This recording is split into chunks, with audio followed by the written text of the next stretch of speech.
Good morning student.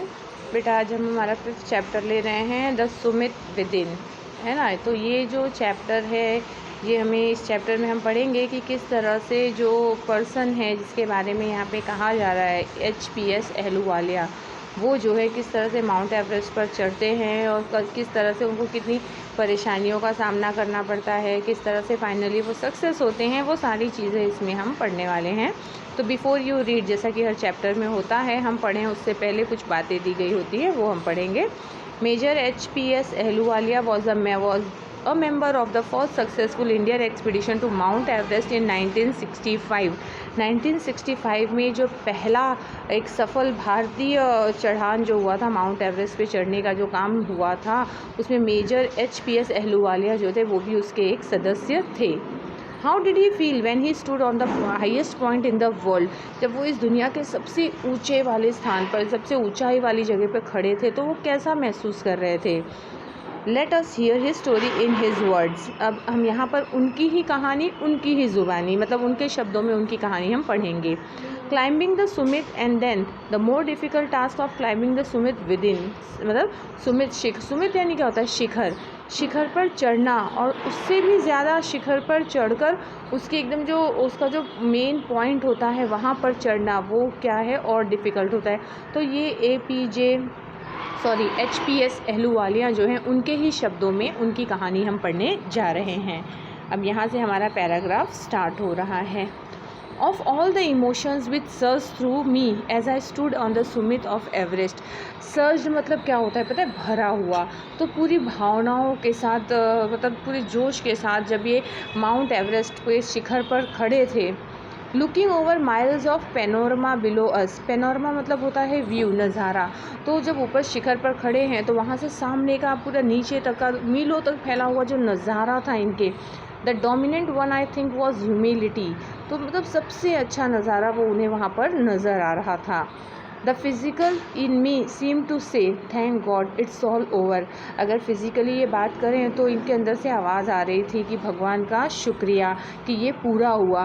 क्योंकि अब देखो नॉर्मली हम छोटे पहाड़ पर चढ़ते हैं, जैसे अगर हम बात करें कि हम अंबाजी जा रहे हैं, हम गब्बर चढ़ रहे हैं या पावागढ़ चढ़ रहे हैं, तो वहाँ पे स्टेयर्स होते हैं, फिर भी उतनी सी चढ़ान देखो हमें कितनी तकलीफ़ कर जाती है, कितने दिनों तक हमारे पैरों में दर्द रहता है। तो एवरेस्ट जैसे ऊंचाई वाली जगह पर चढ़ना मतलब फिज़िकली इंसान बहुत ज़्यादा टायर्ड हो जाता है। तो the physical in me seem to say, मतलब इनकी जो बॉडी थी, इनके अंदर से ऐसे आवाज़ आ रही थी जैसे कि कह रहा हो कि भगवान का शुक्रिया, आखिरकार ये सब पूरा हुआ। However, instead of being jubilant, there was a tinge of sadness। मतलब हालांकि ये खुशी का माहौल था, वो शिखर पर पहुंच गए थे, एवरेस्ट के टॉप पर खड़े थे उस समय, लेकिन फिर भी मन में एक हल्की सी कहीं ना कहीं एक सैडनेस भी थी। Was it because I had already done the ultimate in climbing and there would be nothing higher to climb and all roads hereafter would lead down। तो वो मतलब अपने आप से पूछते हैं कि क्या ये इस वजह से है कि शायद जो इतना ऊंचाई वाली जगह, एकदम ऊंचाई वाली जगह मैं पहुंच गया हूँ, अब इससे और ऊपर जाने का रास्ता नहीं है, और अब जो रास्ता है वो सब कहाँ जाएंगे, नीचे ही जाएंगे। ऑब्वियसली अब जो मतलब शिखर पर चढ़ तो गए थे एवरेस्ट के शिखर पर, अब शिखर से भी ऊपर वो पहुँच गए थे, मतलब जो एकदम एवरेस्ट का जो टॉप लेवल का पॉइंट होता है, एकदम हाईएस्ट पीक, वहाँ पर वो पहुँच गए थे।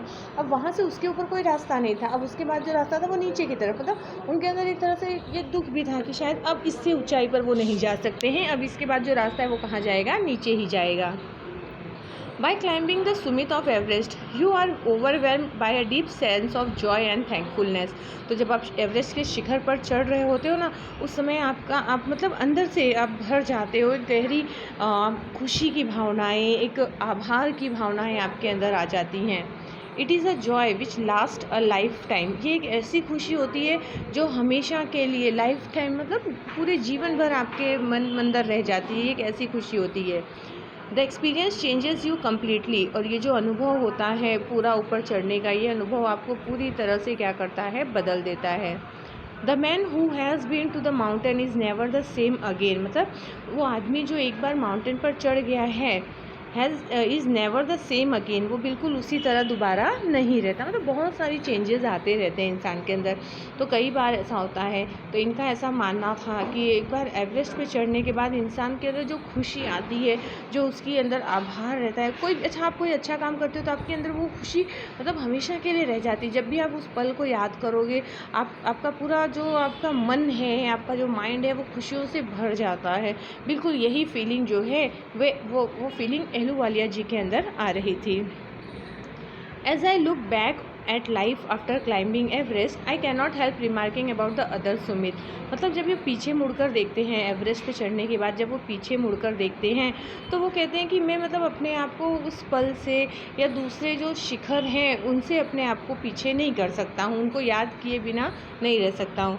The summit of the mind no less formidable and no easier to climb. मतलब जो शिखर उनके माइंड में था, मतलब इतना आसान नहीं था, इतना आसान उसकी चढ़ाई नहीं थी, उसे हम भूल नहीं सकते हैं। मतलब इतनी मुश्किल चढ़ाई वो सब थी। Even when getting down from the summit, once the physical exhaustion has gone, I began asking myself the question why I had climbed Everest. एक बार जब वो मतलब एवरेस्ट चढ़ गए, एवरेस्ट चढ़ने के बाद जब वो नीचे उतरे, शिखर से नीचे उतरे और फिजिकल एग्जॉशन मतलब जो शारीरिक थकान थी सब चली गई, तो ये अपने आप से क्वेश्चन पूछते हैं, अपने आप से सवाल पूछते हैं कि आखिर मैं एवरेस्ट पर क्यों चढ़ा। Why did the act of reaching the summit have such a hold on my imagination? क्यों शिखर पर चढ़ने का जो कार्य था, शिखर तक पहुंचने का जो कार्य था, वो उनकी सोच को इतने कस के क्यों पकड़ रखा था। मतलब होता है ना, इंसान के अंदर एक दृढ़ संकल्प होता है, एक निश्चय वो लेता है। It was already a thing of the past, something done yesterday. ऐसा लगता है जैसे ये अभी कल की ही बात हो, अभी ज़्यादा समय नहीं बीता है। With every passing day it would become more remote. और जैसे जैसे दिन बीतेंगे वो वैसे वैसे दूर होते जाएगा।